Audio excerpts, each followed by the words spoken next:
There is an amazing sense of mystery in Schubert's music. This man who died at 31, never gave a single concert as a professional pianist, lived in small apartments shared with friends the whole of his short life, sometimes with a small upright piano or even no piano at all.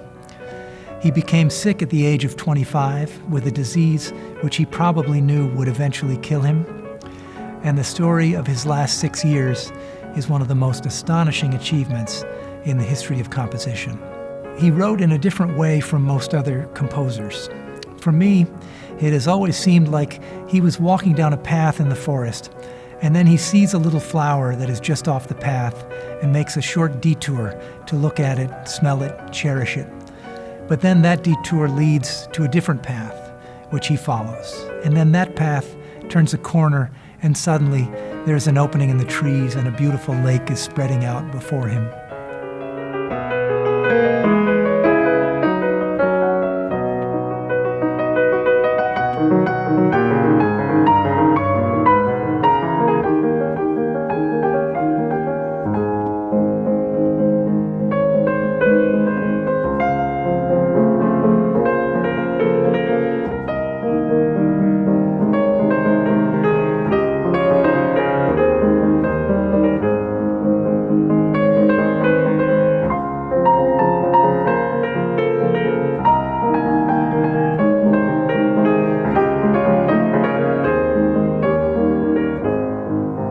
Sometimes his music can go from an utter peacefulness and calm to a sudden desperation without even the slightest transition to prepare us for the change.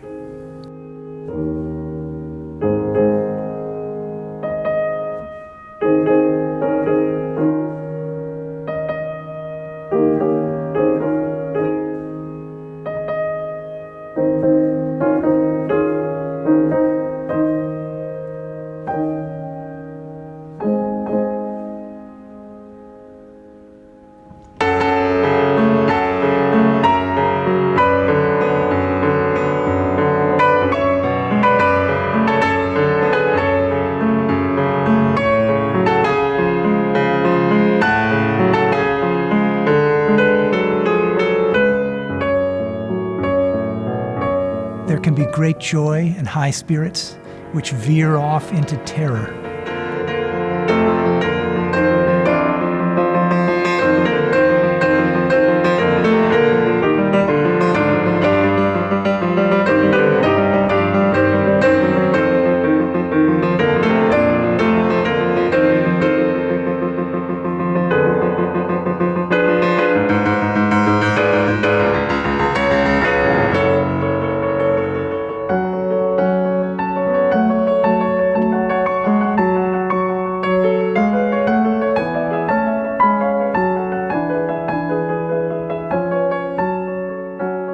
But he is equally comfortable doing the reverse, a sudden terror that may seem overwhelming, but then spins itself out into a kind of bubbling, unbridled joy.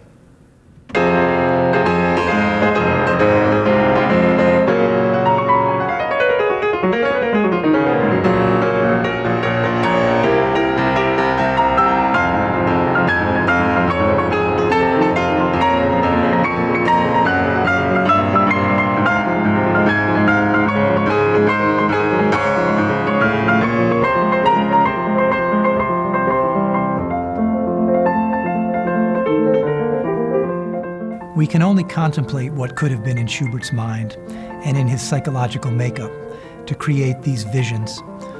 It is fascinating but ultimately unknowable.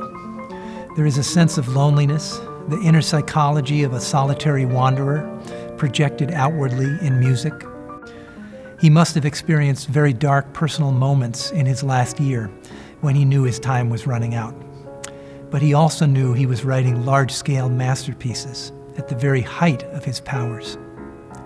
Even 6 weeks before his death, he could portray a grand, almost monumental sense of grief, but then transform it into a visionary, peaceful acceptance.